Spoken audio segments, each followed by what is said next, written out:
할렐루야. 또 오신다. 주다산 교회에서 샬롬 봉쇄 대청합시다. 세미나. 다 찍었습니다. 왜냐면 사람 많이 있으면 못 찍으니까. 할렐루야. 감사합니다. 전능하신 하나님 아버지, 오늘도 우리들을 생명을 간직해 주시고 다음 세대의 목회자 운동 공부를 통하여 샬롬 부흥이라는 제목으로 세미나를 실시할 수 있도록 은혜 주심을 참으로 감사하고 영광을 돌립니다.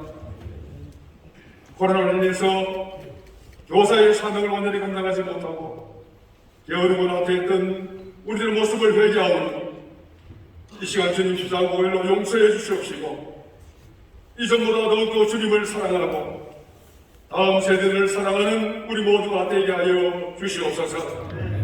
코로나 팬데믹을 통해서 무너진 교회 예배와 사역들이 이 세미나를 통해서 다시 한번 회복을 넘어 부흥하고 성장할 수 있도록 하나님 축복해 주시옵소서. 원금각지에서 모인 우리 교사들과 지도자들 하나님 긍휼해 주시고 성령으로 충만케 하셔서 이번 기회를 통해서 우리의 사명을 분감하고 각자 지역에서 맡은 사역을 잘 감당함으로 우리 한국교회가 변화되고 우리 주의 활동가 변화되는 놀라운 역사가 일어나게 하여 주시옵소서. 이 시간 우리 총회장님 귀한 말씀 선포하십니다. 능력의 장중에 붙들어주시고 성령으로 충만케 하셔서 무궁한 자의 말씀으로 선포하실 때에 우리 모두가 은혜받고 도전받고 현장에서 적용함으로 큰 역사 드러내는 은혜의 말씀 되게 하여 주시옵소서. 오늘 하루 종일도 하나님께 위탁합니다. 성령께서 친히 역사하여 주셔서 6분의 목사님과 강사 목사님, 교수님들 붙드셔서 성령으로 충만케 하여 주시옵소서. 하나님 아버지 특별히 장소와 편의를 정리해 주신 주다산교회에 한 가지 은혜를 복으로 채워주시고 오늘도 성일도로 성령께서 임재하시므로 영광을 받아 주옵소서. 감사드리고 예수님 이름으로 기도하옵나이다. 아멘. 아멘.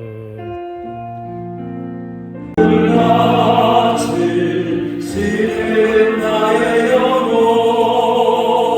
주님의 약속한 성령 간절히 기다리네. 가물음의 마른 땅에 향기를 내리시니 성령의 담비를 부어 새 생명 주옵소서. 반가운 미소를 들려 산천이 춤을 추네. 봄비로 내리는 성령 내려 주옵소서. 하늘의 마른 땅에 향기를 내리시니 성령의 담비를 새 생명 주옵소서. 절나라 의로를 내려 저희 구성하니 날개판 내 신령 위에 성령을 부으소서. 하늘의 마른 땅에 향기를 내리시는 성령의 담비를 부어 새 생명 주옵소서. 참되신 사랑의 연합 어길 수 있사오랴. 오늘의 흡족한 은혜 주실 줄 믿습니다. 하늘의 마른 땅에 담비를 내리시는 성령의 담비를 부어 새 생명 주옵소서. 이제 우리 다 함께 신앙 고백하심으로 다음 세대 운동본부 주관하는 설렁 동세미나 전에 하나님 앞에 계획으로 드리시겠습니다. 신앙으로 나가십니다. 전능하사 전대를 만드신 하나님 아버지를 내가 믿사오니 그의 아들 주 예수 그리스도를 믿사오니 이는 성령으로 있게 하사 성령과 마리아에게 나시고 본디오 빌라도에게 부활을 받으사 십자가를 벗겨 주시고 세상 모든 민족이 구원을 얻기까지 쉬지 않으시는 하나님 주의 심장 가지고 우리 이제 일어나 주 따르게 하소서. 세상 모든 육체가 주의 영광 보도록 우리 부르시는 하나님 주의 손과 발 내어 세상을 치유하며 주 섬기게 하소서. 우리 바다 높은 가치 여호와의 영광을 인정하는 곳이 온 세상 가득하리라. 우리 바다 높은 가치 우리 바다 높은 가치 우리 바다 주님을 예배합니다. 예배합니다. 사랑합니다. 주님만 다스리소서. 예배합니다. 사랑합니다. 주님 홀로 높임 받으소서. 우리 시간 함께 기도함으로써 예배를 준비합니다.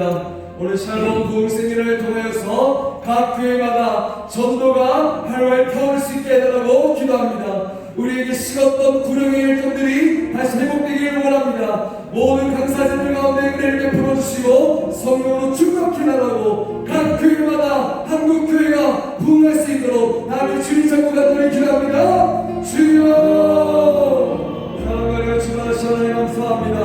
오늘 샬롬 부흥세미나를 통하여서 구름의 열정이 다시 회복되게 하여 주시고 각 교회마다 전도가 살아날 수 있도록 도와주시옵소서. 오늘도 모든 강사진들 가운데 은혜를 베풀어 주시고 영광 받아 주시고 함께하여 주시옵소서. 할렐루야. 주님 앞에 나올 수 없을 때 주님 앞에 나올 수 없을 때 주님 날 먼저 안으시네. 그럼에도 불구하고 날 사랑하시는 내 하나님의 사랑을 나의 모든 걸 덮고 그럼에도 불구하고 날 안아주시니 내 하나님을 부를 때 아버지라 부르죠. 마음속에 어려움이 있을 때 마음속에 어려움이 있을 때 마음속에 어려움이 있을 때 주님 내게 먼저 오사 내 맘을 만지고 주님 앞에 나올 수 없을 때 주님 앞에 나올 수 없을 때 주님 앞에 나올 수 없을 주는 날 먼저 알으시네. 그럼에도 불구하고 날 사랑하시는 내 하나님의 사랑은 날 모든 걸 덮고, 그럼에도 불구하고 날 안아주시는 내 하나님을 부를 때 아버지라 부르소. 내가 매일 십자가 앞에 더 가까이 가오니 그새 주의 들린 고백으로써 나를 정케 하세요. 내가 매일 십자가 앞에 더 가까이 가오니 그새 주의 들린 고백으로써 나를 정케 하소서. 아멘. 우리의 생명과 소망과 능력 주신 주님께 기쁨으로 찬양하겠습니다.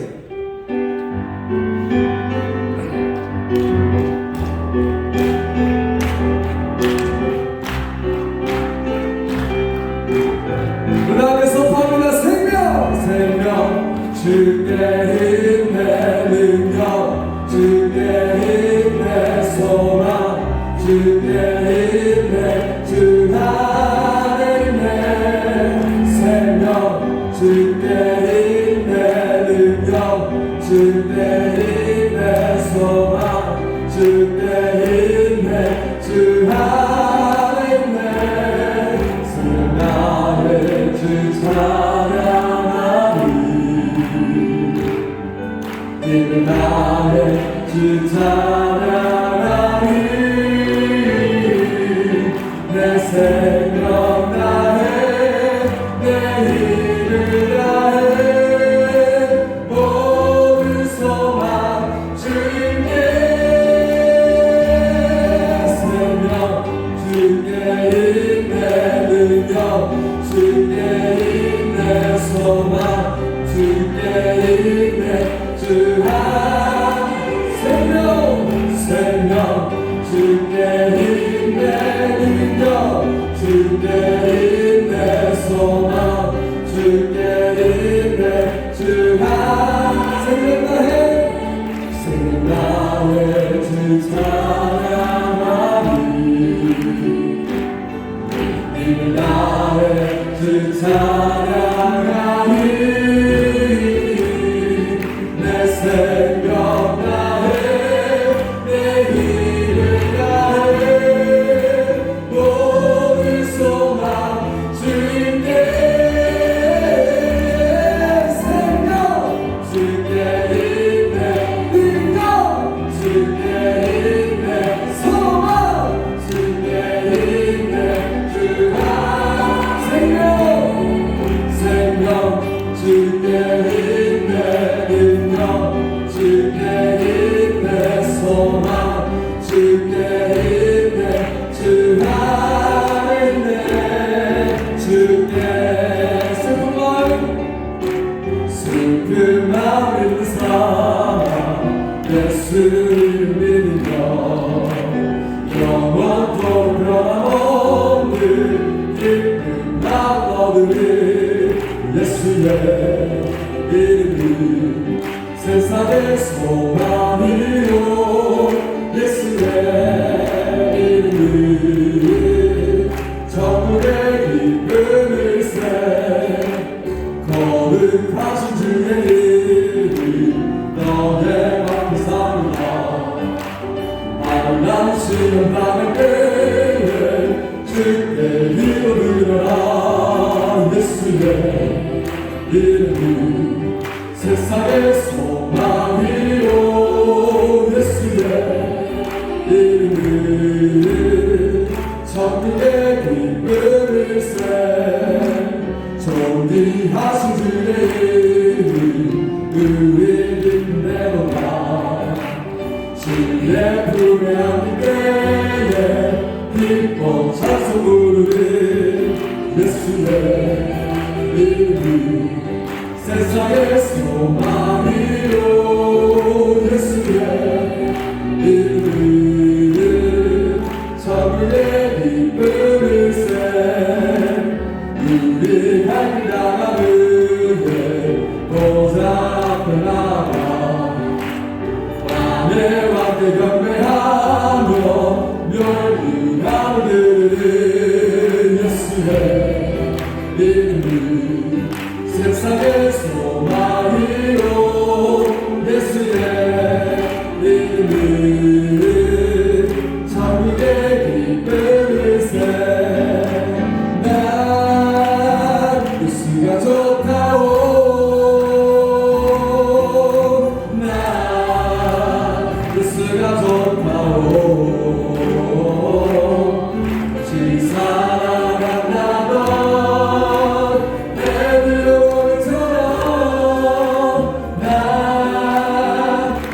사랑한다오 할렐루야 모든 찬양과 경배받은 시간 한다가 우리 주님께 감사의 박수를 드립니다. 본회 총무 대신 김호견 목사님 나오셔서 하나님 말씀 공부해 주시겠습니다. 느헤미야 8장 1절부터 3절 말씀을 읽겠습니다. 이스라엘 자손이 자기들의 성읍에 거주하였더니 일곱째 달에 이르러 모든 백성이 일제히 수문학 광장에 모여 합사 이스라엘에게 여호와께서 이스라엘에게 명령하신 모세의 율법 책을 가져오기를 청하며 일곱째 달 초하루에 제사장 에스라가 율법 책을 가지고 회중 앞 곧 남자나 여자나 알아들을 만한 모든 사람 앞에 이르러 수문학 광장에서 새벽부터 저녁까지 남자나 여자나 알아들을 만한 모든 사람 앞에서 읽으며 묻 백성이 그 율법책에 귀를 기울였는데 아멘. 이 시간에는 총회장님 나오셔서 배관식 목사님 나오셔서 부흥이라는 자의 말씀 증거해 주시겠습니다.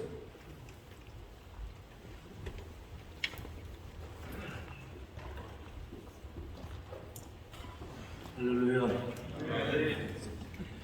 기차 시간이 그렇게 좀 오늘 부흥이란 다음 107회기에 우리 부총장께서 총회에 맡아서 수고할 그 중요한 테마가 살로 부흥이라는 전쟁을 좀 해줍니다. 그렇게 해서 오늘 우리가 부흥이란 대표적인 그 이야기의 제목이 느헤미야서 8장이죠. 예, 그래서 간단하게 교회사의 말씀을 대하려고 합니다. 우리 교단과 교회는 지난 6개월 동안 은혜로운 동행 기도회를 통해서 많은 심령이 기견이 됐습니다. 이제 우리가 깨닫게도 됐고 좌절에 또 찌그러진 우리의 심령을 다시 한번 우리가 일으켜 세워야 되겠다 하는 그런 공감대가, 영적 공감대가 충분히 저는 이루어졌다 그렇게 생각합니다. 아마 다음 회기는 이런 바탕과 이런 부흥의 열정과 우리 모아진 심령을 통해서 다시 한번 우리 교단과 교회가 획기적인 부흥하는 그런 기회로 될 수 있는 줄로 저는 믿습니다. 우리가 모여서 법석거는 것을 부흥이라고 할 수는 없는 거죠. 뭔가 와 그러고 모이고 뭐 그렇게 우리가 그렇게 한다고 해서 부흥이 이루어지는 것은 아니다. 누군가 그렇게 꼬집은 적이 있습니다. 이은 방전은 그렇게 말했죠. 부흥은 우리의 기도의 긴급성이 간절하게 부탁함으로 그렇게 우리가 지쳐져 있고 간절성이 부족한 것이 우리 부흥이 지쳐져 있다. 이은 방전은 그렇게 말했습니다. 또 그는 불이 불을 낳고 또 메철리는 그렇죠. 하나님은 저기 백성에게 큰 은혜를 베푸기 전에는 반드시 우리에게 기도를 전념케 하신다. 그렇게 말한 적도 있습니다.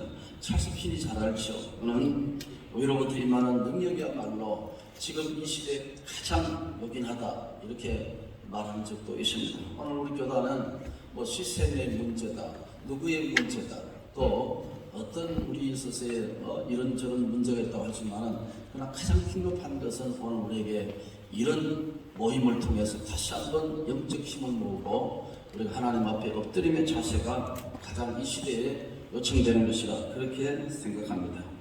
교단이 가는 대로 교회도 가고 교회가 가는 대로 여러분 이 시대도 간다고 생각합니다. 그래서 우리의 이 엎드림의 자세, 이 부흥의 우리 자세는 우리 교단 교회가 살아나게 되고 다시 한번 이 사회도 살리는 어떤 이정표가 되는 줄로 저는 그렇게 믿고 싶습니다. 부흥은 여기에서 1장 3절 말씀에 보시면 느헤미야서 1장 3절 말씀 보니까 조국에 처한 상황을 인식하는 것에서부터 시작이 된다. 그렇게 볼 수 있죠. 그게 보시면 큰 환란이 일어나게 됐고 그 다음에 능력을 받으며 황폐됐고 성이 불타고 성이 무너졌다는 것입니다. 그야말로 야단 같습니다.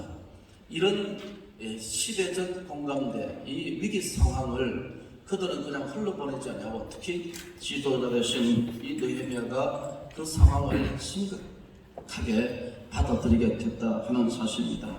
이런 상황 속에서 그들은 좌절하고 절망할 수 있는 상황이죠. 그런데 1장 5절 말씀에 보시면 이렇게 기도했죠. 느헤미야가 긍휼을 베풀어 주시옵소서. 1장 6절을 보니까 주의하러 기도하게 됐다고 했습니다. 또 1장 11절 말씀 보니까 하나님의 은혜를 입게 해달라고 기도했습니다.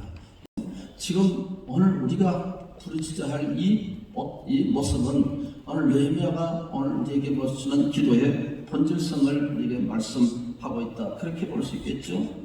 이제 8장 1절에 넘어가면 수문학 광장에서 모인 것이죠.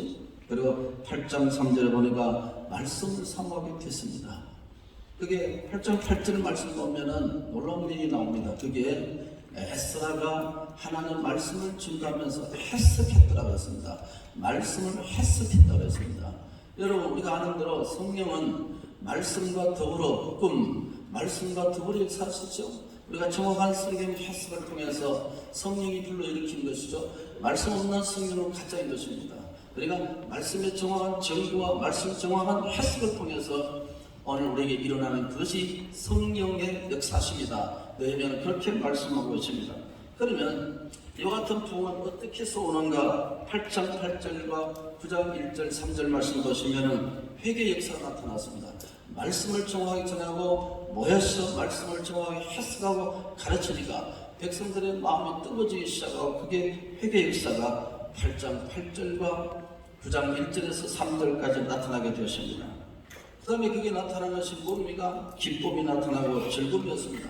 저는 이 본문을 왜 이렇게 기쁨과 즐거움을 강조했을까 그랬습니다. 여러분 이 시대가 자주의 시대죠. 이 당시에 모든 사람들은 고통과 눈물만 흘렸습니다. 그런데 하나님께서 성령이 들어가고 그게 하나님의 부흥의 역사들하고 회개 역사가 나타나니까 제일 먼저 뭐가 나타났습니까? 거기에서 하나님 앞에 즐거움과 기쁨이 나타났습니다. 이것은 영적 즐거움이 영적 기쁨이 아니겠습니까? 여러분 모두가 다 절망이고 모두가 다 고통이고 모두가 이제 안 된다 할 때 여러분 교회만이 야외만이 하나님만이 예수만이 희망이다. 그것을 가장 우선 감정적으로 나타나는 것이 무엇입니까? 즐거움과 기쁨이 아니겠습니까? 오늘 우리가 모두가 다 절망이고 교회가 찌그러지고 오늘 우리 가슴에 성령이 식어지는 우리 이 가슴을 다시 한번 불태울 수 있는 것은 뭡니까? 예수만이 희망이죠. 예수만이 우리 가슴을 다시 즐거움과 기쁨을 회복시키는 그 역사가 일어날 줄로 믿습니다. 이게 부흥이다 이런 말씀입니다. 그러면 여러분 보십시오. 그러면 따라 나오는데 나오면서 즐거움과 기쁨이 회복이 되니까 9장 12절 말씀 크게 보시면 9장 12절과 9장 13절 말씀을 보시면 이렇게 하랬죠. 낮에는 푸른 기둥으로 인도하시고 밤에는 불기둥으로 그들의 행할 길을 그들에게 비추시니라. 글쎄요, 오늘 교수님 계신데 제가 성경 해석이 정확한지는 모르지만 구약의 성령의 역사하시는 주로 외적인 것이고, 그죠? 신약에서는 이 인워드 홀리스로 내적 성령의 역사심이죠. 그런 구약의 불과 구름 기둥은 오늘 신약에서는 성령의 인도하심이고 성령의 역사심이라면은 이게 틀림없다면은 이제 회개하게 되고 말씀을 가르치고 해석하니까 이제 나타난 것이 뭡니까? 성령의 역사심이 불과 구름 기둥의 역사가 나타났습니다. 이렇게 말씀했습니다. 불과 구름 기둥으로 그의 행할 길을 오늘 우리가 행하는 것이 아닙니다. 하나님의 성령이 가르쳐주는 대로 불과 구름 기둥대로 그것을 우리가 행하는 것이고 그들에게 말씀하시죠. 비추어서 싸우니 그렇게 말씀하셨고 13절 말씀에 인도란 말이 나온 것입니다. 성령의 인도하심. 이게 뭐 우리가 부흥의 역사라고 생각할 수가 있겠죠. 그러니까 성령의 역사가 강력하게 일어나게 됐다는 것입니다. 그게 13절 말씀에 보니까 이렇습니다. 또 시내산에 강림하시고 하늘로부터 그들과 말씀하사 정직한 강림이라고 했습니다. 강림이라는 말은 뭐죠? 위에서부터 내려 나오는 것이 강림이라죠. 성령의 강림이 오늘 우리 교단 속에 강력하게 임재되는 그것이 오늘 우리가 교단의 가장 강력한 실력입니다. 가장 강력한 필요한 것입니다. 어떤 것도 이것보다 더 중요한 것이 없다고 생각합니다. 우리 교단에 우리 건부청년 내년에 다시 한번 이어받을 때 이런 성령의 강력한 부흥의 역사가 우리 교단 속에 나타나기를 축복합니다. 이게 오늘 우리에게 필요한 것입니다. 돈이 필요한 것이 아닙니다. 조직이 필요한 것이 아닙니다. 어떤 사람이 필요한 것이 아니라 하나님께서 복을 때 먼저 성령의 역사하심부터 우리에게 먼저 일어나게 된다는 사실을 우리 다 같이 공감하면서 여러분 우리가 다시 한번 이런 자리를 통해서 기도하고 하나님의 긍휼을 구하는 거룩한 역사가 있기를 예수의 이름으로 축복합니다. 그러면 가장 중요한 것은 제가 오늘 들은 말씀이 이제 한 가지 나타났습니다. 여러분 성경 가지시면 학사 에스라에 그렇죠. 그게 성령의 역사, 부흥의 역사가 일어나게 된 근거가 뭐냐? 저는 두 가지로 간단하게 말씀드리려고 합니다. 저는 총독 느헤미야와 학사 에스라가 뭡니까? 투게더 함께 했다는 것입니다. 여러분 윤석열 대통령과 바이든이 뭐라고 했습니까? 투게더 그랬죠. 함께 갑시다 그랬죠. 여러분 보십시오. 여기는 총독 느헤미야와 학사 에스라가 같은 사람이 아니죠. 다른 사람인데 같은 동시대 사람이지만 그들은 뭡니까? 교단을 살리고 교회를 살리고 여러분 민족을 살리는 교회 부흥인다면 우리 모두가 다 투게더입니다. 함께 하는 것입니다. 투게더입니다. 함께 가는 것입니다. 여기는 있어야 없습니다. 여기는 어떤 책이 문제가 아닌 것입니다. 어떤 조직이 중요한 것입니다. 너와 내가 친하다 친하지 않다 문제가 아닌 것입니다. 교단을 살리고 교회를 살리는 데 있어서 우리가 함께 갑시다. 할렐루야. 두 번째 저는 중요한 것이 여기에 에스라서 8장에 있다고 생각합니다. 에스라서 8장 20절 말씀에 보시면 이런 말씀이 있습니다. 에스라서 8장 20절 말씀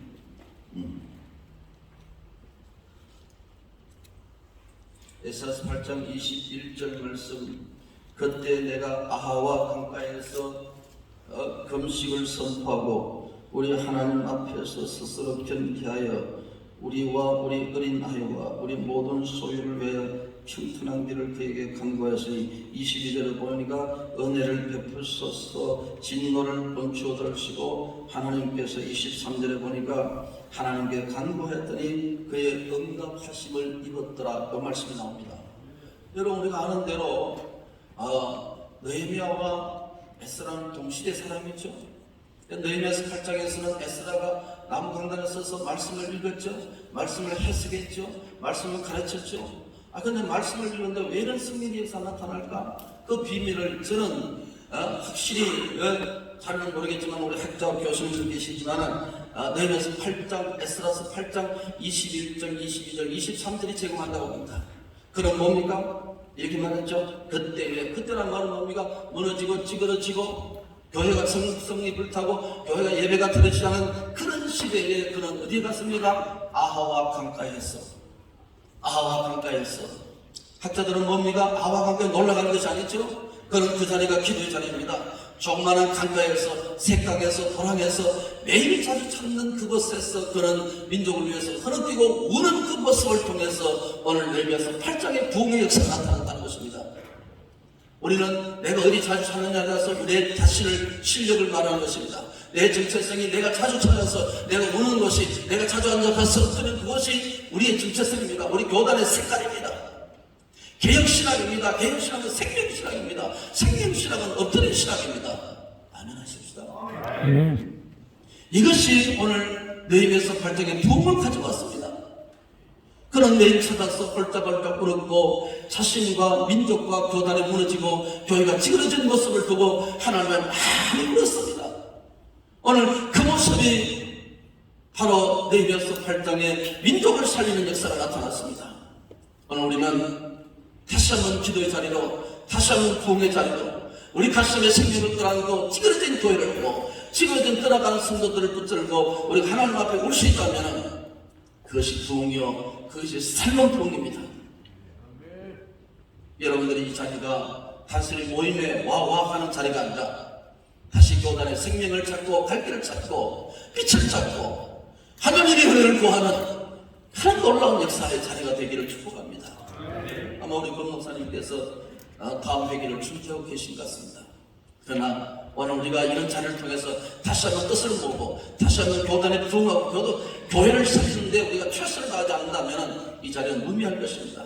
반드시 저는 복수의 자리가 되고 좋은 교섭을 통해서 우리의 갈 길 제시하고 우리의 기도 제목을 하고 우리 교단의 부흥의 이론적 근거를 마련한 이 복수의 자리를 통해서 우리 다시 한번 뜨거움을 노래하고 다시 한번 눈물을 흘리고 다시 한번 생명을 찾을 수 있는 그런 큰 자리가 되기를 예수 이름으로 축복합니다. 하나님 아버지, 이 복수의 자리를 통해서 오늘 우리들의 뜨거움을 나누고 기도 제목을 나누고 다시 한번 울 수 있고 다시 한번 우리가 엎드릴 수 있는 그런 근거를 말하는 복수의 자리가 되도록 성신께서 함께해 주시옵소서. 다시 한번 우리 교단의 부흥을 주시고 다시 한번 우리의 거룩한 가슴을 뛰게 만들고 다시 한번 생명을 붙들고 울 수 있는 저희들 우리 교단 되게 하옵소서. 아버지가 축복하시기를 원하고 예수님의 이름으로 기도하옵나이다. 아멘. 주님님 나오셔서 환영사 해주시겠습니다. 할렐루야. 하나님이 감독자시고 또 연출자이시고 모든 주권을 행하시는 분입니다. 106회기에 은혜로운 동행기도회는 부흥운동입니다. 우리 병학시 총회장 중심으로 106회기가 이 부흥운동을 진행을 해왔습니다. 부족한 제가 107회기를 섬기면서 어떻게 섬길 것인가, 제 생각이라든가 또는 사람의 방법에 포커스를 맞추지 않고 하나님의 계획이 무엇일까, 하나님의 뜻이 무엇일까를 바라보게 되었습니다. 하나님의 뜻은 바로 부흥입니다. 이 부흥은 운동화가 되어야 합니다. 아무리 혼자서 부흥을 외치고 혼자서 기도한다고 되는 것이 아니라 부흥이 함께 기도하고 함께 말씀의 운동이 일어나야 되고 함께 전도의 운동이 일어나야 된다고 보여집니다. 특별히 이 107회기 주제를 준비하면서 샬롬, 이 샬롬 속에 하나님이 우리에게 엄청난 선물을 주셨습니다. 오늘 하루 종일 이 샬롬과 부흥에 대해서 우리 총신대학교의 대표적인 우리 신학자 교수님들을 모시고 연구해 왔습니다. 이미 여러 차례 우리가 해학을 하면서 이 자리를 마련했습니다.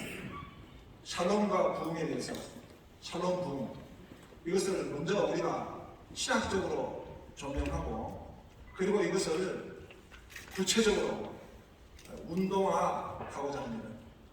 하나님이 그래서 이렇게 우리를 오늘 불러주셨습니다. 그 구체적인 운동에는 우리 기독교의 신학적 정립과 그리고 목회적으로, 선교적으로 하나님이 이 지혜의 전략을 우리에게 허락해 주시고 그리고 구체적으로 운동화할 수 있도록 하나님이 오늘 그에게 조명해 주셔야 그렇게 보여집니다.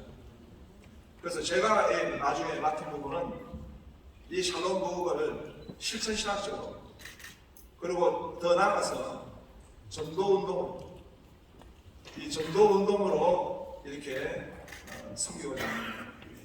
이 일은 이미 오래전부터 하나님의 은혜 가운데 진행해 왔습니다. 하나님이 이렇게 하라고 오늘 이렇게 인도해 주셨습니다. 그래서 오늘 마지막 시간이 이 샬롬 부흥을 전도로 운동하는 내용을 또 섬기고자 합니다. 그때까지 한 번도 가지 마시고 중간에 가시면 107개 때 제가 좀 고려하겠습니다. 예, 그것보다 어찌됐든 오늘 이 샬롬 부흥 운동을 우리 오늘 목사님들 전국에서 다 오셨습니다. 멀리 제주도에서부터 시작해가지고 광주, 부산, 울산 전국에서 다 오셨습니다. 교회마다 노회마다 큰 부흥의 역사가 일어나기를 간절히 소망합니다. 감사합니다.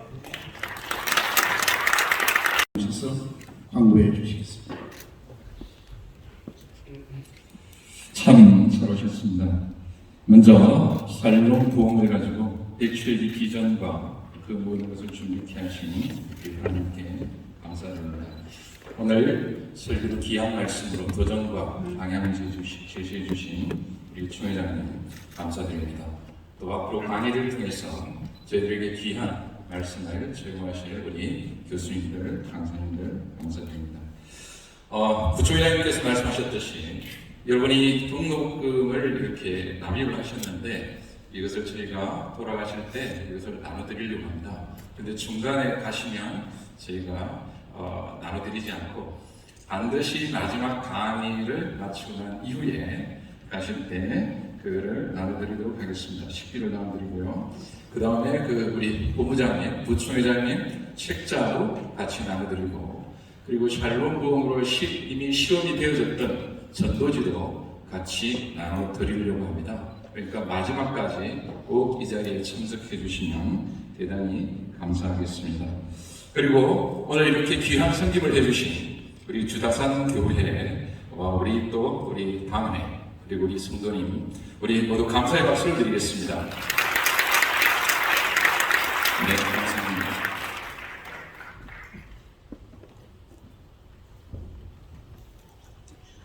오늘 위원장이신 이성호 목사님 나오셔서 축도하심으로 교회 예배를 마치겠습니다. 지금은 우리 우주의 그리스도의 크신 은혜와 성령의 기쁨도 감동 충만기로 역사하신 다음 세대 부흥 목회 운동 본부와 샬롬 부흥 세미나에 참석한 모든 남녀주의 중등과 저들이 섬기는 교회와 그리고 오늘 장소를 제공한 우리 주다산 교회와 우리 총회와 그리고 이득포라를 헤쳐하는 우리 대한민국 모든 교회 위에 이제부터 영원까지 함께 있을지어다. 아멘.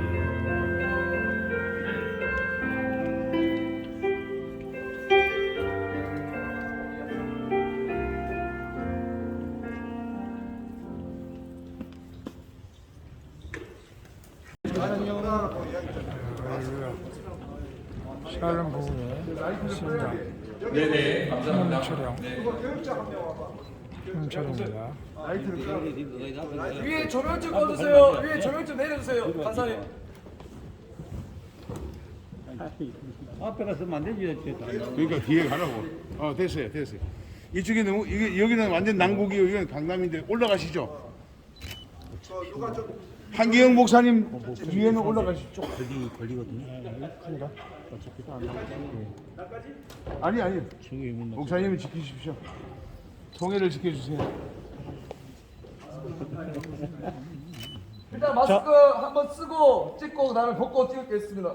자, 여기 한번 일단 보겠습니다. 이거 봐주세요. 아니 이 아저씨가 이러면 안 되는데. 뒤로 오세요, 아저씨. 자, 여기요. 여기 하나 둘. 하나 둘. 마스크 벗으시죠.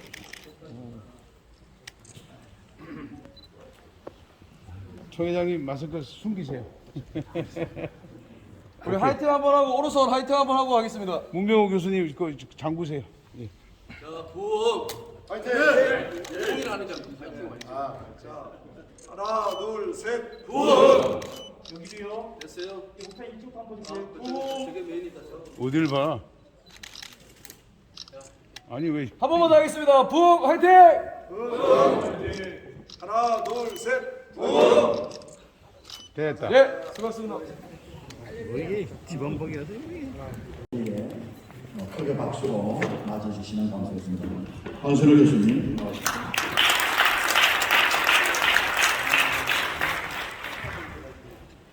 예, 감사합니다. 방금 전에 그 총회장님 설교 부분이 이제 구약이었는데요. 구약의 부흥에 관한 중요한 원리에 대해서 잘 말씀해 주셨는데, 제가 이제 그 맡은 주제가 이제 구약에서의 샬롬과 부흥입니다. 그래서 총회장님 말씀하신 거에 몇 가지 좀 더하는 의미에서 제가 좀 발제를 진행하도록 하겠습니다. 여러분들 그 자료집을 보시면 되겠습니다. 제 강의는 쭉 자료집에 있는 것을 순서대로 이렇게 읽어가면서 강의를 하는 걸로 이렇게 하도록 하겠습니다. 먼저 서론을 보시죠. 지난 2년간 전대미문의 코로나 팬데믹을 거치면서 한국교회는 영적 침체를 겪었습니다. 코로나 기간의 방역 지침에 따라서 교회의 대면 예배와 소그룹 모임, 집회와 봉사활동이 제한되었고, 코로나 시기를 거치면서 대부분의 교회는 성도 수의 감소를 경험했고, 적지 않은 수의 교회가 문을 닫는 아픔을 겪었습니다.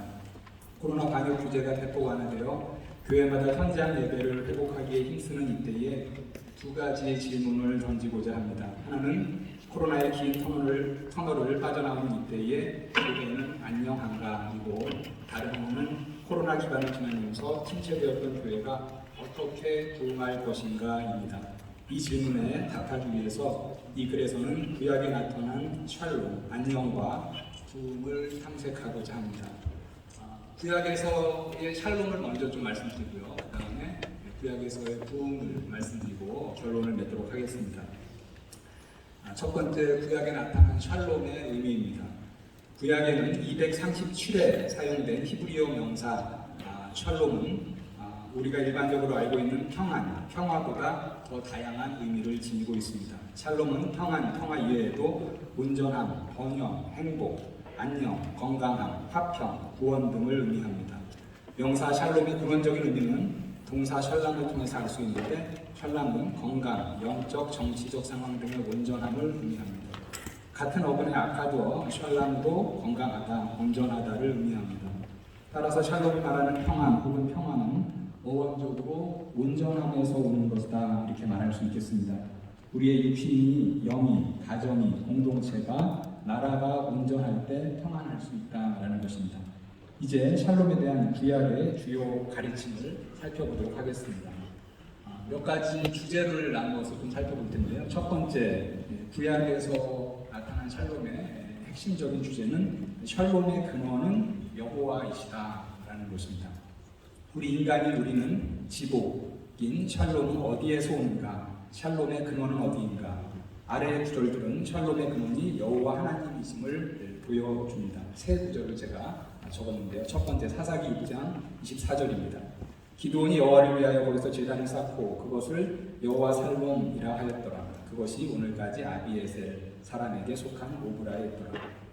개역개정에서는 기드온이 제단을 쌓고 그것을 여호와 살롬이라 불렀다고 번역했는데, 여호와 살롬을 히브리어 발음대로 더 정확히 번역하면 여호와 샬롬입니다. 이는 여호와는 샬롬이시다 라는 의미로서 샬롬의 근원이 여호와임을 말해줍니다. 기드온이 제단 이름을 여호와 샬롬이라고 지은 것은 여호와께서 너는 안심하라, 샬롬 레카, 즉 직역하면 너에게 샬롬, peace to you 라고 말씀하시며 기드온이 죽지 않을 것을 말씀해 주셨기 때문입니다. 여호와께서 그에게 이르시되 너는 안심하라, 두려워하지 말라, 죽지 아니하리라 하시니라. 두 번째 구절입니다. 열왕기상 2장 33절입니다. 그들의 피는 영영이 요압의 머리와 그의 자손의 머리로 돌아갈지라도 다윗과 그의 자손과 그의 집과 그의 왕위에는 여호와께로 말미암는 평강이 영원히 있으리라. 이 말씀은 솔로몬이 그의 군대장관 분하야에게 한 말입니다. 솔로몬과 왕이 쟁탈전을 벌였던 아도니아 편에 섰던 요압은 성막으로 도망하여 제단 뿔을 잡았지만 솔로몬은 의롭고 선한 사람인 이스라엘 군사령관 아브넬과 유다 군사령관 아마사를 죽인 요압을 죽일 것을 명령합니다. 솔로몬은 요압이 자신보다 선한 두 사람을 죽였기 때문에 요압을 죽인다 할지라도 다윗과 그의 자손과 그의 집과 그의 왕위에는 영원히 평강이 있을 것이라고 말하는데, 여기서 평강은 여호와께로부터 오는 것임을 복합정치상 매인 뭐뭐로부터를 통해서 분명하게 알려줍니다. 세 번째, 이사야 9장 6절입니다. 이는 한 아기가 우리에게 낳고 한 아들을 우리에게 주신 바 되었는데 그의 어깨에는 정사를 메었고 그의 이름은 기묘자라 모사라 전능하신 하나님이라 영존하신 아버지라 평강의 왕 사르 샬롬이라 할 것이니라. 이사야 9장 6절은 유명한 메시아 예언으로서 여기에는 5개의 메시아 호칭인 기묘자, 모사, 전능하신 하나님, 영존하시는 아버지, 평강의 왕이 나옵니다. 이 중에서 평강의 왕은 사르 샬롬의 번역으로서 약속된 메시아, 성자 하나님이 샬롬의 왕이심을 밝혀줍니다. 위에서 본 사사기 6장 23절과 열왕기상 2장 33절에 성부 하나님 여호와뿐만 아니라 오실 메시아 성자 하나님이신 예수 그리스도도 평강의 왕, 평강의 근원이심을 말해주고 있습니다. 그 다음에 이제 두 번째 구약에서 나타난 샬롬에 관련한 중요한 주제는요, 샬롬의 수요자로서의 여호와이십니다. 샬롬의 근원이신 여호와께서는 아래 구절들에서 그의 백성들에게 친히 샬롬을 수여하시는 분으로 나타납니다.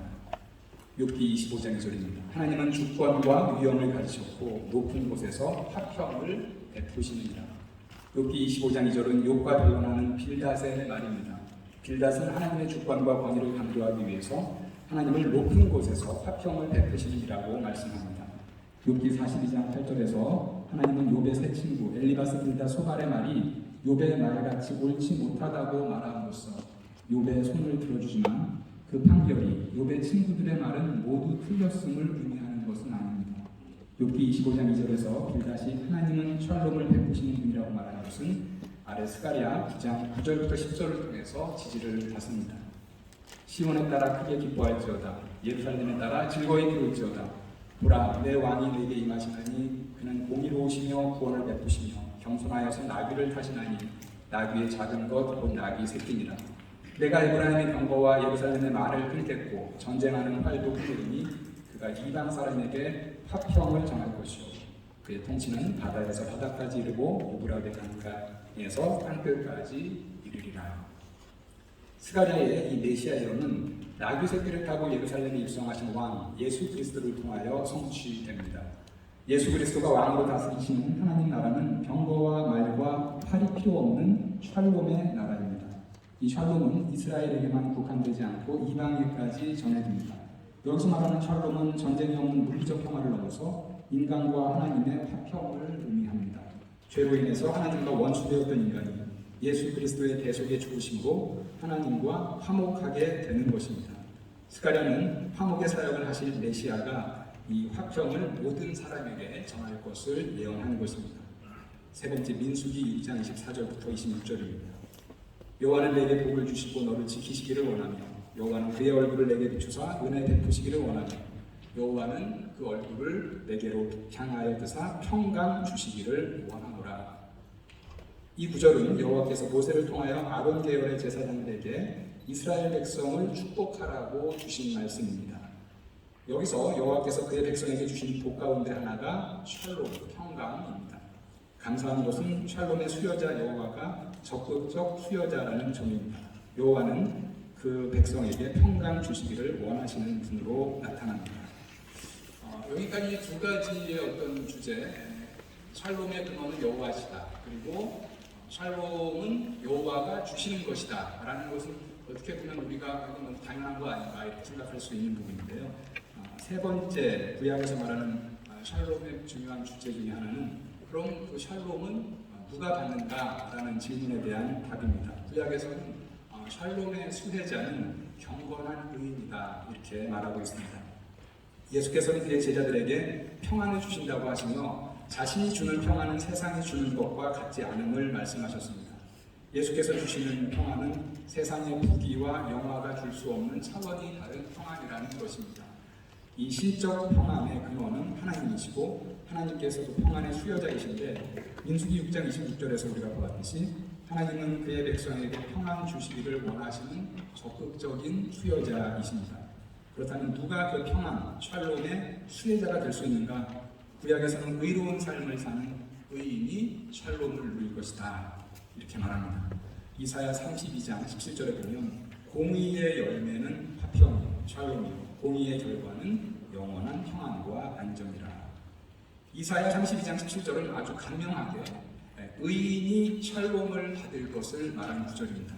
이 절은 첫 소절을 공의의 열매는 화평이요와 둘째 소절 공의의 결과는 평안과 안정이라가 평행을 이루고 있습니다. 즉 두 구절이 내용상 같거나 비슷한 의미를 지닌다라는 것입니다. 개역개정에서 공의로 번역된 히브리어 하제다카는 의의를 의미합니다. 즉 공의의 열매가 화평이라는 것은 의로운 삶을 산 의인이 화평을 누릴 것을 말하는 구절입니다. 두 번째 소절은 첫 번째 소절의 의미를 반복합니다. 공의의 열과는 공의의 열매에 상응하고 평안과 안전은 화평에 상응합니다. 개역개정에서 평안으로 번역된 히브리어 샤카트의 샤카트는 부정사로서 그 의미는 고요함이 되겠습니다. 두 번째 이사야 48장 18절에 보면요, 내가 나의 명령에 주의하였더라면 내 평강이 강과 같았겠고 내 공의가 바다 물결 같았을 것이며. 이사야 48장 18절은 여호와께서 이스라엘을 책망하시면서 하신 말씀입니다. 그들이 여호와의 명령에 주의하였었다면 그들에게 평강이 임했을 것인데 이스라엘은 그렇지 못했습니다. 여호와께서는 이스라엘에게 평강이 강같이 흐르게 하기 위해서 여호와의 명령에 주의하라고 말씀하십니다. 범행하여 그의 말씀에 순종하기 위해 주의하는 경건한 자입니다. 주의 말씀에 순종하는 삶은 의로운 삶이며 따라서 샬롬을 누리는 자는 경건한 의인이다 이렇게 말할 수 있습니다. 시편 85편 10절입니다. 인애와 진리가 같이 만나고 의와 화평이 서로 입맞추었으며. 샬롬의 길이 의임을, 화평의 길이 ጼ데크임을 시적으로 멋지게 표현한 구절이 시편 85편 10절입니다. 이 시의 저자인 보라자손은 의와 화평이, ጼ데크와 샬롬이 함께 강을 의와 화평이 서로 입맞추었다라고 노래했습니다. 의로운 삶을 살 때 샬롬을 누리는 원리는 악인이 샬롬을 받을 수 없다라는 선언도 더욱더 선명해집니다.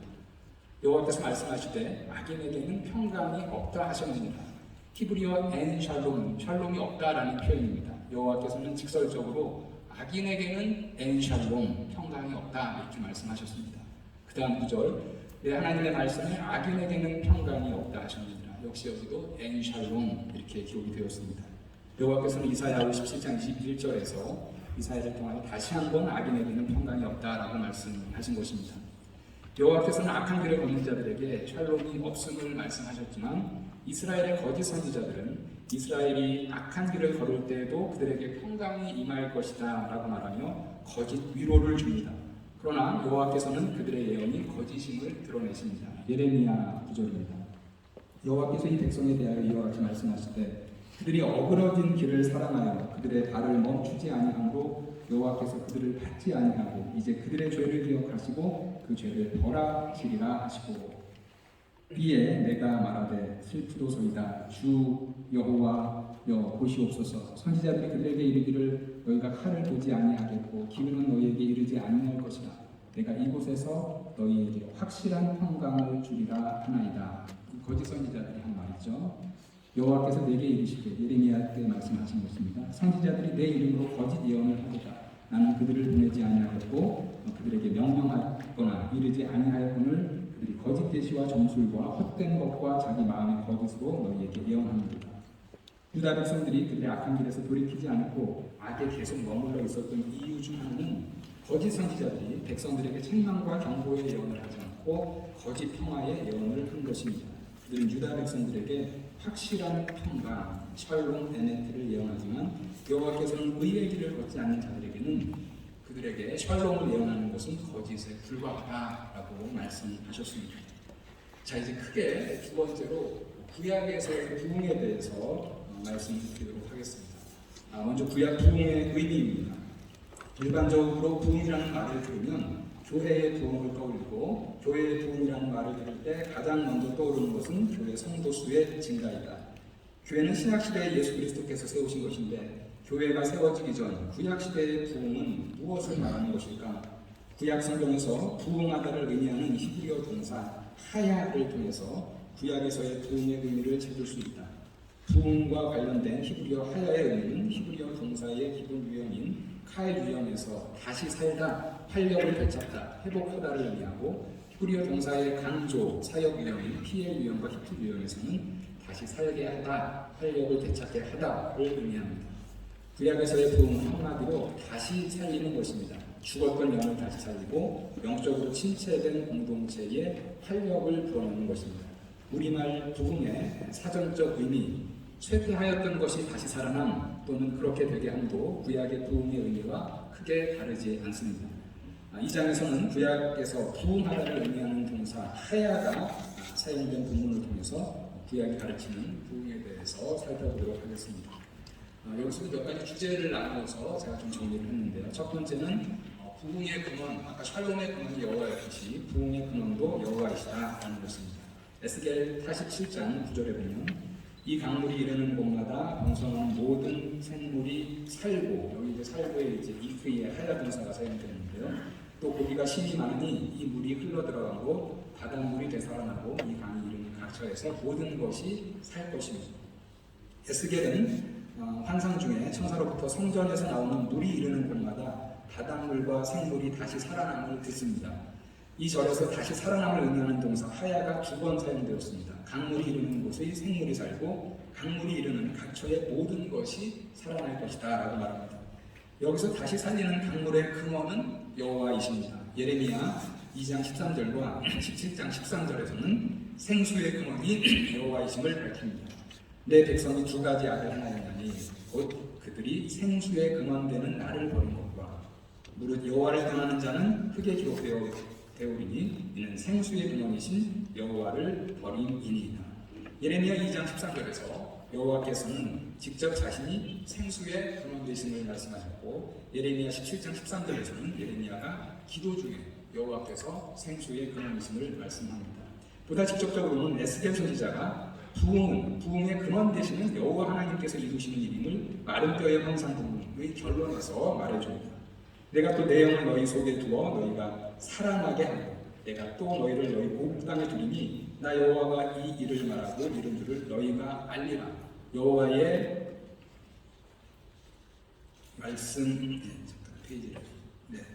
말씀이니라.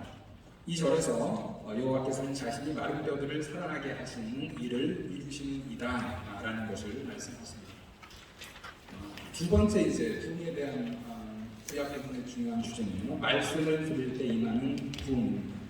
구약에서 부흥에 관한 가장 생생한 본문을 뽑으라면 위에서 언급한 에스겔 37장 1절부터 14절의 마른 뼈의 환상 본문입니다. 히브리어 동사 하야가 여러 차례 사용된 이 본문을 통해서 부흥에 관한 중요한 원리들을 발견할 수 있는데 그 중에 첫 번째가 하나님의 말씀을 들을 때 부흥한다. 하나님의 말씀을 들을 때 다시 살아난다 라는 것입니다. 그가 내게 이르시되 인자야 이 뼈들이 능히 살 수 있겠느냐 하시기로 내가 대답하되 주 여호와여 주께서 아시나이다. 또 내게 이르시되 너는 이 모든 뼈에게 대언하여 이르기를 너희 마른 뼈들아 여호와의 말씀을 들을지어다. 여호와께서는 에스겔을 마른 뼈들이 많은 골짜기로 데리고 가셔서 마른 뼈들이 다시 살아날 수 있겠느냐고 질문하십니다. 이 질문 가운데 히브리어 동사 하야가 사용되었습니다. 동사 하티흐예나는 그것들이 다시 살 수 있겠는가를 의미합니다. 일반적인 상황이라면 죽은 뼈들이 살고 살이 붙고 힘줄이 붙어서 다시 사는 것은 불가능하지만 에스겔은 능치 못함이 없으신 여호와께서는 뼈들을 살리실 수 있음을 믿기 때문에 뼈들이 다시 사는 것의 여부는 여호와께서 아신다고 고백합니다. 이제 여호와께서는 이 마른 뼈들이 살아나는 장엄한 광경을 에스겔에게 보여주시는데 마른 뼈들이 살기 위해서 해야 할 첫 번째 것이 있습니다. 그것은 여호와의 말씀을 듣는 것입니다. 여호와께서는 에스겔에게 이 명령을 마른 뼈들에게 전하라고 지시하십니다. 코로나로 침체된 교회가 다시 살아나는 것은 여호와의 말씀을 듣는 데 집중하는 것으로부터 시작해야 합니다. 비대면 예배를 드리는 동안 많은 성도들은 예배에 집중하지 못하고 말씀을 듣는 것에 집중하지 못했습니다. 구역 모임, 순모임, 목장 모임, 셀 모임 등의 모임이 부분이 제한되면서 말씀을 읽고 나면 성도의 교제가 약해졌고, 그러다 보니 말씀을 읽고 묵상하는 개인 경건의 약화도 약화된 측면도 없지 않습니다.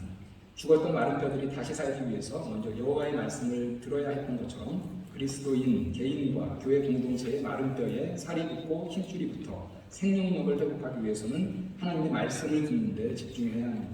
모세가 이스라엘 백성에게 권하고 예수께서 광야에서 시험 받으실 때 마귀에게 대답한 대로 사람이 살기 위해서는 떡만 필요한 것이 아니라 하나님의 입으로부터 나오는 말씀이 필요합니다. 우리 인생의 궁극적인 주림과 가랑은 음식과 물이 아닌 여호와의 말씀의 결핍입니다. 양식이 없어 주림이 아니며 물이 없어 가랑이 아니며 여호와의 말씀을 듣지 못한 기갈이라. 아모스서의 말씀입니다. 세 번째 주제는요, 소생시키는 성령입니다. 에스겔서 37장에서 마른 뼈들을 다시 살리는 것은 다름 아닌 여호와의 생기입니다. 여호와께서 이를 직접 선포하십니다. 주 여호와께서 이 뼈들에게 이같이 말씀하시기를 내가 생기를 너희에게 들어가게 하리니 너희가 살아나리라. 너희 위에 힘줄을 두고 살을 입히고 가죽으로 덮고 너희 속에 생기를 넣으니 너희가 살아나리라. 또 내가 여호와인 줄 너희가 알리라 하셨다. 이 구절에서는 하야 동사가 같은 형태로 두 번 나타납니다. 마른 뼈들이 다시 살 수 있는 것은 여호와께서 그의 생기, 루아크를 뼈들에게 넣어주셨기 때문입니다. 이 마른 뼈들이 살게 하는 생기는 여호와의 영, 성령님을 같은 단락 맨 마지막 절 14절을 통해 알 수 있습니다. 내가 또 내 영을 너희 속에 두어 너희가 살아나게 하고 내가 또 너희를 너희 고국 땅에 두리니 나 여호와가 이 일을 말하고 이룬 줄을 너희가 알리라. 여호와의 말씀이니라. 여기서 영어로 번역된 히브리어는 위에 에스겔 37장 5절과 6절에서 생기로 번역된 루아흐입니다. 위에서 생기가 들어갔을 때 마른 뼈들이 살아났다고 했듯이 2절에서도 여호와께서 여호와의 영을 마른 뼈들에게 주어 살아나게 하신다고 말씀하십니다. 예수께서도 요한복음 6장 23절에서 살리는 것은 영이니 라고 말씀하심으로써 성령께서 살리시는 이름을 알려주십니다. 한국교회가 부흥하기 위해서, 다시 살기 위해서는 마른 뼈에 여호와의 생기가 들어감으로 살아났듯이 교회 안에 여호와의 영, 살리는 영, 성령으로 충만해야 하겠습니다. 교회가 다시 사는 것은 인간의 역사가 아니라 교회 안에 충만히 임하신 성령의 역사로 가능합니다. 살리는 이 부흥케 하는 이가 성령이라면 교회가 어떻게 성령의 충만한 역사를 누릴 수 있겠는가? 예수께서는 성령을 받기 위하여 구하고 찾고 두드리라고 말씀하시면서 구하는 자에게 성령을 주시지 않겠느냐고 단문하십니다. 너희가 악할지라도 좋은 것을 자식에게 줄 줄 알거든 하물며 너희 하늘 아버지께서 구하는 자에게 성령을 주시지 않겠느냐 하신다. 네 번째 부흥에 대한 중요한 주제는요, 회개할 때 임하는 부흥입니다. 구약의 여러 부분에서는 회개할 때 부흥이 임함을 보여주고 있습니다. 회개는 단순히 죄의 자백이 아니라 회개로 번역된 히브리어 단어 슈브가 의미하듯이 죄를 자백하고 죄의 길에서 유턴하여서 의의 길로 돌아서는 것입니다. 하나님을 떠났다가 하나님께로 돌아가는 것입니다. 호세아 6장 1절과 2절에서는 호세아가 여호와께 돌아갈 때 다시 살아날 수 있음을 외칩니다. 오라 우리가 여호와께로 돌아가자. 여호와께서 우리를 찢으셨으나 도로 낫게 하실 것이요 우리를 치셨으나 싸매어 주실 것입니다. 여호와께서 이틀 후에 우리를 살리시며 셋째 날에 우리를 일으키시니 우리가 그의 앞에서 살리라. 호세아 5장 14절에서 에브라임의 회복을 위해 아수르를 의지했지만 여호와께서는 아수르가 에브라임을 회복시키지 못함을 말씀하셨습니다. 호세아는 6장 1절에서 이스라엘에게 회복을 위해 여호와께로 돌아갈 때 여호와께서 이스라엘을 살리실 것을 선포하십니다. 여호와께서 이틀 후에 우리를 살리신다는 것은 짧은 시간 안에 이스라엘을 살리실 것을 말하는 것입니다. 에스겔도 여호와의 말씀을 경험하면서 이스라엘 백성이 살기 위하여 돌이키라라고 외칩니다. 주 여호와의 말씀이니라. 죽을 자가 죽는 것도 내가 기뻐하지 아니하니 너희는 스스로 돌이키고 살지니라. 이 절에서 히브리어 슈브와 하야가 함께 연속하여 사용되므로 돌이킬 때 살 수 있음을 선명하게 보여줍니다. 여기서 돌이키는 것은 앞절 31절에서 말하듯이 이스라엘이 범한 모든 죄악으로부터 돌이킴을 의미합니다. 여호와께서는 에스겔 33장 11절에서도 돌이킴과 사는 것을 연결시켜서 말씀하십니다. 너는 그들에게 말하라. 주 여호와의 말씀이니라. 나의 삶을 두고 맹세하노니 난 악인이 죽는 것을 기뻐하지 아니하고 악인이 그의 길에서 돌이켜 떠나 사는 것을 기뻐하노라. 이스라엘 족속들아 돌이키고 돌이키라. 너희 악한 길에서 떠나라. 어찌 죽고자 하느냐 하셨다. 여호와께서는 악인이라도 악한 길에서 돌이켜 떠나 사는 것을 기뻐하신다고 말씀하십니다.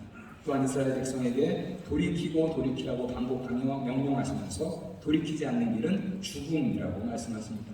이스라엘 백성이 회개함으로 다시 살아날 때 가져야 할 마음가짐에 대하여는 이사야 선지자를 통해서 우리에게 말씀하십니다. 지극히 존귀하며 영원히 거하시며 거룩하다 이름하는 이가 이와 같이 말씀하시되 내가 높고 거룩한 곳에 있으며 또한 통회하고 마음이 겸손한 자와 함께 있나니 이는 겸손한 자의 영을 소생시키며 통회하는 자의 마음을 소생시키려 함이라. 2절에서 히브리어 하야가 소생시키다로 번역되어 두 번 나타납니다. 하나님의 소생시키는 자는 회개하는 자인데 구체적으로는 겸손하게 통회하는 자를 소생시킨다고 말씀하십니다. 여기서 통회하는으로 번역된 히브리어 갸카는 자신의 죄에 대해서 무너지는 마음으로 깊이 뉘우침을 의미합니다. 부흥에 대한 구약 성경의 마지막 중요한 주제는요, 부흥을 간구하라라는 것입니다. 위에서 살펴본 바와 같이 부흥의 근원이 여호와 하나님이시라면 하나님께 부흥을 간구함이 마땅합니다. 부흥을 위해서 소생시키는 성령을 구하듯이 부흥의 주권자에게 부흥을 간구하는 것입니다. 하박국은 그의 기도에서 여호와께 부흥을 간구합니다. 여호와여, 내가 주께 대한 소문을 듣고 놀랐나이다. 여호와여, 주는 주의 일을 이 수년 내에 부흥하게 하옵소서. 이 수년 내에 나타내시옵소서. 진노 중에라도 긍휼을 잊지 마옵소서. 유다의 폐역이 극심하여 바벨론을 통한 하나님의 심판을 앞두고 있었을 때 하박국은 하나님의 구원을 간구합니다. 2절에서 하박국이 듣고 놀란 소문, 하박국이 다음 절 3절부터 15절에서 노래하는 하나님께서 이스라엘을 애국으로부터 구원하신 것입니다. 하박국은 주의 일을 수년 내에 부흥하게 해달라고 간구하는데 여기서 주의 일은 바로 하나님의 구원을 의미합니다. 이 구원을 수년 내에 부흥하게 해달라고 간구하는 것은 이 구원의 사역을 속히 다시 살려달라는 것, 다시 활성화해달라는 것입니다. 감사합니다.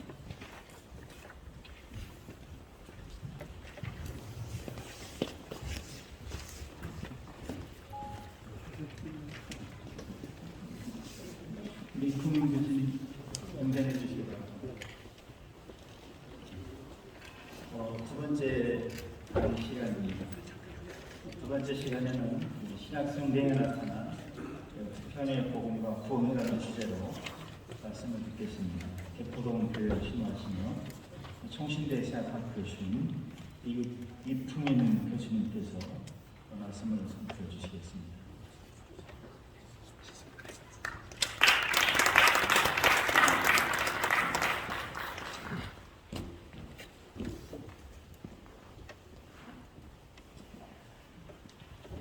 제목을 신약성경에 나타난 화평의 복음과 구원이라고 그렇게 잡았습니다. 구약성경에서 평화 혹은 화평은 샬롬이라고 하는 단어를 사용했습니다. 신약성경에서는 에이레네라고 하는 단어를 사용하고 있는데 구약의 샬롬의 의미를 담고 있습니다. 사람들이 만났을 때 사용하기도 했고 이 단어를 또 편지를 쓸 때 서두에 이 단어를 사용하고 있습니다. 여러분들이 잘 아시는 대로 바울이 편지할 때마다 은혜와 평강이라고 하는 이 말로 성도들에게 인사했던 것을 여러분 잘 아실 것입니다. 그리고 때로는 편지의 말리에도 이 단어를 사용했습니다. 근데 우리가 신약 성경을 보면 예수 그리스도를 통해서 주어지는 평강에 대해서 매우 많은 강조를 하고 있습니다. 근데 이와 같은 그리스도를 통해서 주어지는 평강은 그 당시에 사람들이 들었던 평화에 대한 이야기와는 참 다른 부분이 많았습니다. 주 1세기 당시의 성도들 그리고 그 당시의 사람들이 평강이라고 하는 말을 어떤 때 가장 많이 듣는다 하면 로마와 관련해서 평강이라고 하는 말을 많이 들었습니다.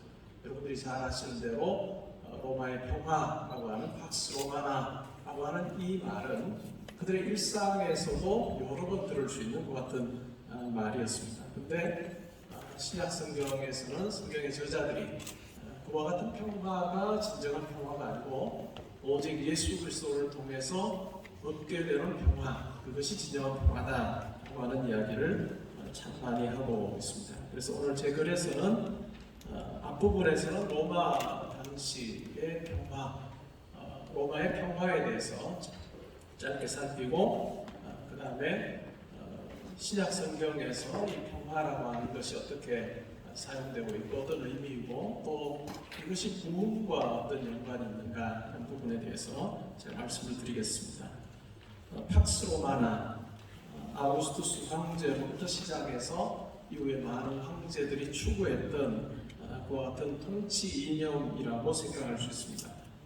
그들은 자국민뿐만 아니라 로마의 통치 하에 있는 모든 사람들이 그와 같은 평화를 누려야 된다라고 그렇게 주장을 했고 또 이것을 공고히 하기 위해서 그들은 황제 숭배 사상, 황제를 신으로 섬기고 또 신의 아들로 받들도록 하고 또 여러 도시에 황제 숭배 신전을 세우고 제사장들을 또 두어서 황제를 신격화하는 그 같은 작업을 했습니다. 그러면서 이러한 황제 숭배 사상과 맞물려서 함께 진행이 된 것이 바로 평화였습니다. 팍스 로마나. 그리고 이 팍스 로마나는 황제를 통해서 주어지는 것이다 라고 하는 어떤 아주 중요한 이야기들을 선전 내용으로 그전 삼아서 이야기를 했습니다. 이 팍스 로마나의 경우에 매우 중요한 사람이 바로 아우구스투스 황제라 할 수 있습니다. 이전 시기에는 불안정했던 그와같은 로마, 그러나 이 아우구스투스 황제를 통해서 그들은 이제 안정되고 예측 가능한 그와같은 체계를 구축할 수 있었습니다. 이러한 아우구스투스 황제를 향해서 그 당시 많은 사람들은 칭송했고 이 아우구스투스 황제야말로 그들에게 평화를 가져다 준 사람이다라고 그렇게 노래하기 시작했습니다. 이러한 것이 바로 로마의 황제였던 아우구스투스 황제의 탄생과 연관돼서 어떤 비문에 보면 이 아우구스투스 황제의 탄생이야말로 진정한 평화를 가져다 준 것 같은 놀라운 사건이기 때문에 이 탄생이야말로 기쁜 소식이다. 우리가 잘 아는 대로 복음이다, 유앙겔리온이다 하는 이 말을 사용해서 황제의 탄생을 복음이라고 하는, 우리가 익숙한 복음이라고 하는 말로, 기쁜 소식이라고 하는 말로 그렇게 연결시켜서 사용을 했습니다. 이러한 상황 가운데서 실제로 신약의 저자들은 정말 뭐가 복음이냐, 뭐가 유앙겔리온이냐 라고 하는 측면에서 아주 변증적으로 설명을 하고 있습니다. 아우구스투스 황제의 탄생이 유앙겔리온이냐, 복음이냐, 기쁜 소식이냐, 그것이 아니라 예수 그리스도의 이 땅에 오심, 그리고 예수 그리스도의 십자가, 예수 그리스도의 부활이라고 하는 것이 참된 유앙겔리온이다라고 그렇게 이야기를 하고 있습니다. 그래서 아우구스투스 황제의 탄생, 이것이 매우 중요했던 시기에 실질적으로 신약성경을 다르게 말한다는 것이죠. 이와 같은 것은 이런 어떤 황제를 높이고 황제를 평화를 가져다 준 사람으로 인식하는 것은 뭐 다른 사람들의 글들에도 등장하지만 또 아우구스투스 황제가 쓴 그와 같은 책에도 보면 신격 아우구스투스 업적록이라고 부르는 그와 같은 글에도 보면 여러 군데서 자기가 평화를 가져다 준 사람이다 라고 그렇게 적고 있습니다. 해적들의 공격으로부터 해적들을 물리침으로 해상의 평화를 가져다 준 사람, 또 여러 지역에 실제로는 정복이었지만 그 여러 지역에 실제로 평화를 가져다 준 사람으로서 자기를 이야기하고 있습니다. 그래서 자기의 정복 전쟁이라고 하는 것, 그것이 오히려 평화를 가져다 준 거다라고 하는 쪽으로 설명을 했습니다. 이와 같은 아우구스투스 황제의 이와 같은 업적에 대해서 대중들 또한 일치, 번영, 질서의 삶 안에서 세계 평화를 전하는 로마라고 하는 것으로 그들은 이해를 했고요. 또 시인들도 또 역사가들도 이와 같은 부분에 대해서 높이 칭송하는 일들이 있었습니다. 그러나 이와 같은 것만 있었던 건 아니고 아우구스투스 황제나 로마의 황제들의 이와 같은 정복 전쟁에 대해서 역사가 타키투스의 경우에는 그것이 표면적으로는 팍스로 만화를 이야기하고 있지만 실질적으로는 그것은 비스로 만화다. 그것은 로마의 힘. 이 힘을 가지고 정복하고 약탈하고 또 많은 사람들을 황폐하게 하는 착취하는 것이지만 그것을 평화라고 가장해서 부르고 있다라고 그렇게 이야기를 하고 있습니다. 이러한 로마의 모습에 대해서는 가장 잘 설명하는 것이 요한계시록입니다. 요한계시록에 보면 17장, 18장에서 바벨론의 멸망에 대해서 이야기하는데 이 바벨론의 멸망은 바로 로마 제국의 멸망을 1차적으로 이야기하고 있습니다. 우상 숭배하고 자기를 높이고 하나님의 통치와는 전혀 상관없는 그런 어떤 제국을 세우고 그 안에서 즐기고 있는 많은 왕들 또한 여러 귀족들 또한 상인들 이러한 자들이 필경 멸망하게 된다라고 하는 이야기를 하고 있는 책이 바로 요한계시록입니다. 이와 같은 바벨론의 문화 이것은 우리가 구약 성경에서 만나는 바벨의 그 문화와도 잘 연결되어 있습니다. 바벨탑 사건을 여러분 잘 아실 텐데 실질적으로 성과 대를 쌓아서 대꼭대기가 하늘에 닿게 하여 우리 이름을 내고 온 지면에 흩어짐을 면하자라고 했던 그와 같은 시도. 그것 또한 바벨론 문화와 연결되는 부분이고 이것은 애국 왕국의 멤피스나 아수르 제국의 니누에나 신바벨로니아 제국의 바벨론이나 마사 제국의 페르세폴리스나 셀루시드 제국의 안디옥이나 로마와 같은 시대별로 계속해서 이와 같은 문화 이것은 존재해 왔습니다. 오늘날도 이와 같은 바벨론이 실제로 바벨론 문화라고 하는 것이 자리 잡고 있는 많은 세속 도시들 가운데 우리는 살고 있습니다. 이러한 그 문화, 가장된 평화에 대해서 예수님께서는 잘 아셨고 이러한 말씀에 대해서도 잘 아시는 것처럼 이런 요한복음 14장 21절에 보면 이렇게 말씀합니다. 평화를 너희에게 비추노니 나의 평화를 너희에게 주노라. 내가 너희에게 주는 것은 세상이 주는 것과 같지 않다라고 그렇게 분명하게 말씀하고 있습니다. 신약 성경에서 말하는 평화를 한번 살펴보면 예수님께서 평화를 말씀하십니다. 마가복음 5장에 보면 평안히 가라 라고 그렇게 말씀하시는 내용이 나오고 또 예수님에 대해서 평화의 왕이라고 묘사하고 있죠. 그리고 부활하신 주님이 제자들에게 너희에게 평강이 있을지어다 라고 하는 이 말씀은 단지 그냥 인사말 정도가 아니라 부활하신 주님께서 제자들에게 진정한 평강을 주시기를 원하시는 그 같은 마음이 포함되어 있습니다. 그리고 산상순례도 보면 화평케 하는 자가 복이 있다라고 말씀을 하셨고 또 예수님의 탄생의 소식을 이야기할 때도 보면 천사들이 목자들에게 지극히 높은 곳에서는 하나님께 영광을 땅에서는 하나님 기뻐하시는 사람들 중에 평화로다 라고 그렇게 이야기를 하면서 예수 그리스도가 구약에서 여러 차례 계속해서 설명된 진정한 평화를 성취시키시는 분으로 신약성경에서는 이야기를 하고 있습니다. 그리고 이것은 더 사도행전이나 바울의 편지 그리고 이후의 글들에서는 더 분명해집니다. 예수 그리스도만이 실제로 참된 평강을 가져다 주신 분이다 라고 하는 이야기를 하고 있죠. 우리가 사도행전 10장에 보면 베드로가 고넬료 집에 가서 말씀을 전합니다. 근데 이 전하는 말씀을 화평의 복음이라고 부릅니다. 사도행전 10장 36절에 나오죠. 만유의 주 대신 예수 그리스도로 말미암아 화평의 복음을 전하사 이스라엘 자손들에게 보내신 말씀. 예수 그리스도의 죽으심과 부활이라고 하는 이것을 설명할 때 한마디로 화평을 전하는 기쁜 소식이라고 그렇게 이야기를 하고 있습니다. 그래서 이 말씀이 선포될 때 실제로 성령이 임하셔서 그 온 집에 있는 사람들 가운데 성령이 부어집니다. 이것은 사도행전 2장에 나오는 오순절에 성령을 통해서 하나님께서 자기 백성이심을 보여주시는 그 사건과 아주 흡사합니다. 사도행전 2장은 유대인들에게 성령이 부어지는 사건이라고 한다면 이 사도행전 10장은 이방인들에게 성령을 부어주심으로 이들이 바로 내 자녀의 내 백성이다라고 하는 것을 보여주는 것 같은 사건입니다. 이런 그 모습을 보고 나서 사도행전 11장에 보면 깜짝 놀랍니다. 유대인들, 이방인들도 우리말로 성경의 이방인들도 성령을 받았다라고 하는 것을 깜짝 놀라는 투로 그렇게 이야기를 하는데 실제로 원문의 의미를 잘 살려서 설명을 하면 이방인들조차도 이렇게 번역하는 것이 훨씬 더 원문을 잘 살리는 건 깜짝 놀란 거죠.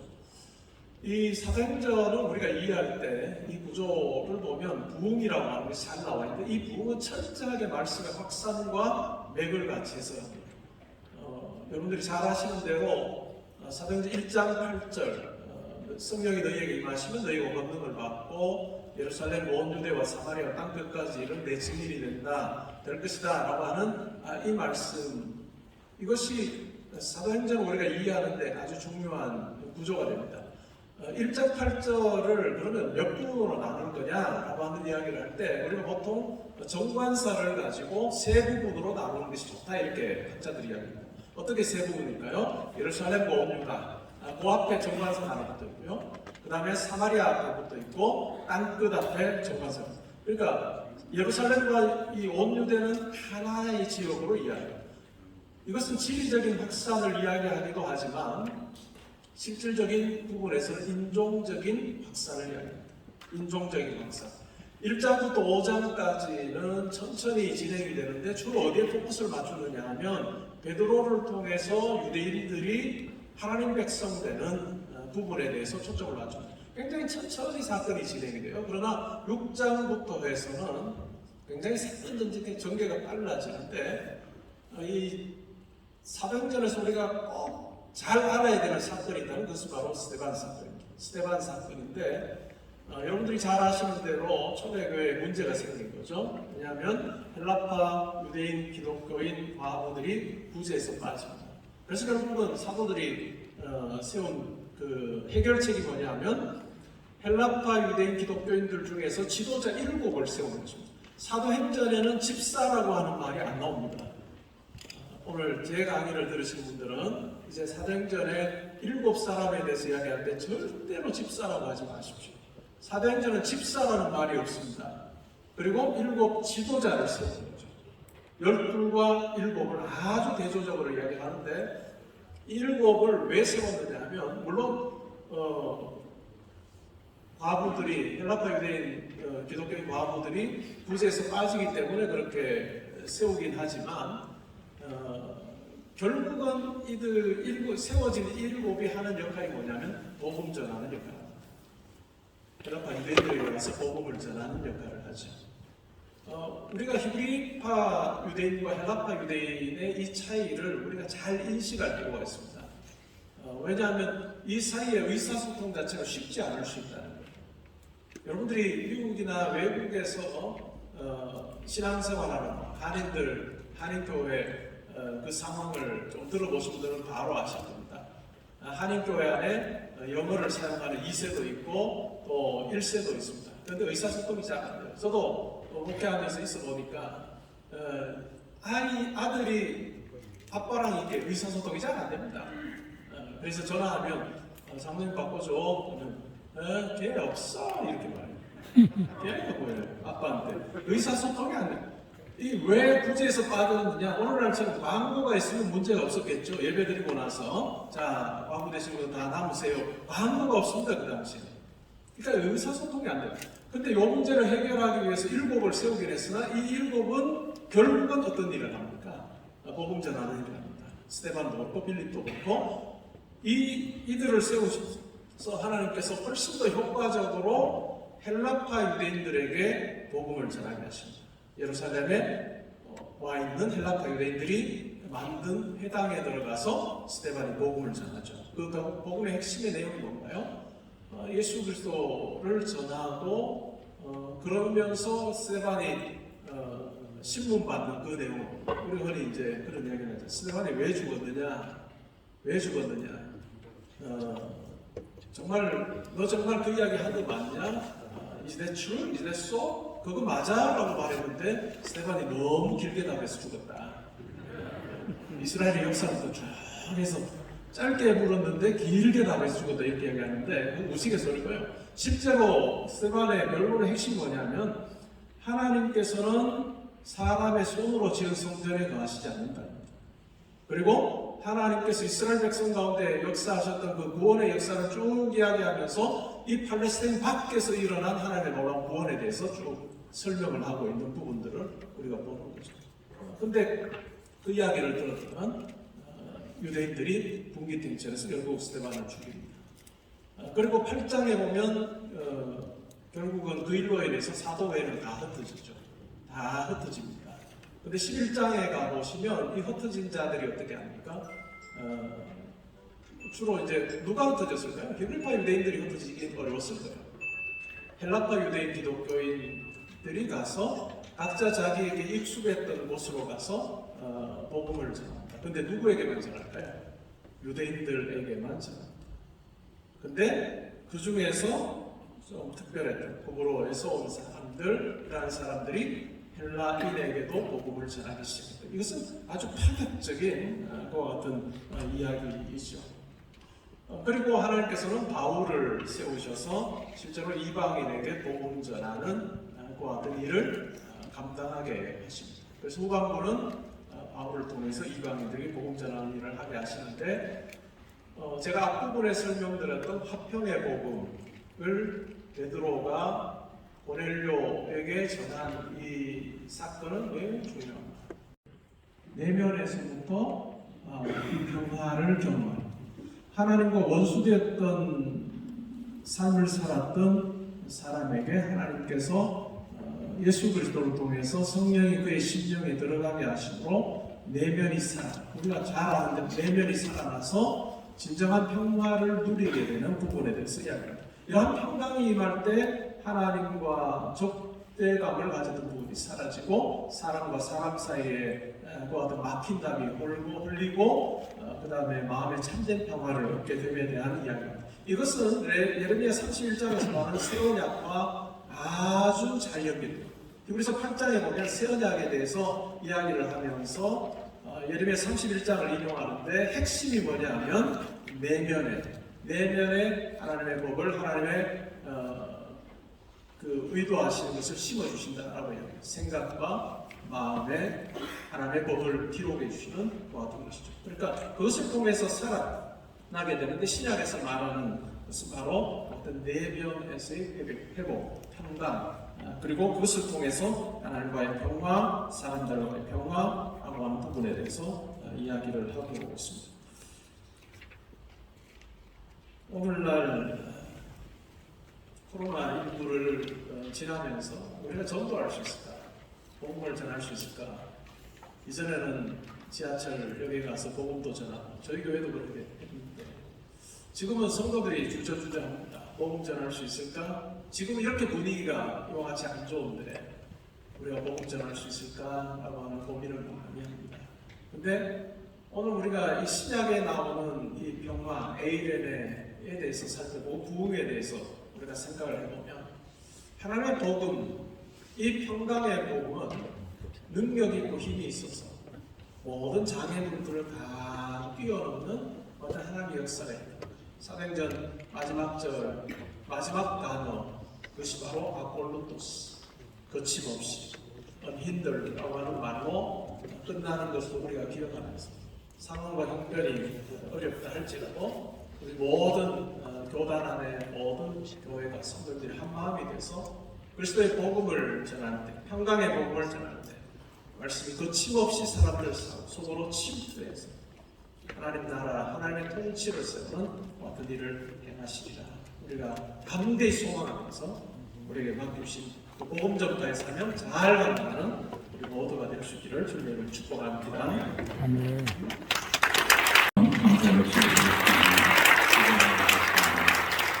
광고 말씀 드리겠습니다. 이제 점심시간인데요. 1시까지입니다. 그리고 저희가 도시락을 300개를 준비를 했는데 여기 지금 등록하신 분이 한 280, 300분이 거의 가까이 되십니다. 그래서 잘 식사를 하시면 될 텐데 3층은 우리 강사 우리 교수님들 이렇게 올라가서 식사하시면 되시겠고요. 나머지 분들은 1층에서 같이 식사하시면 되겠습니다.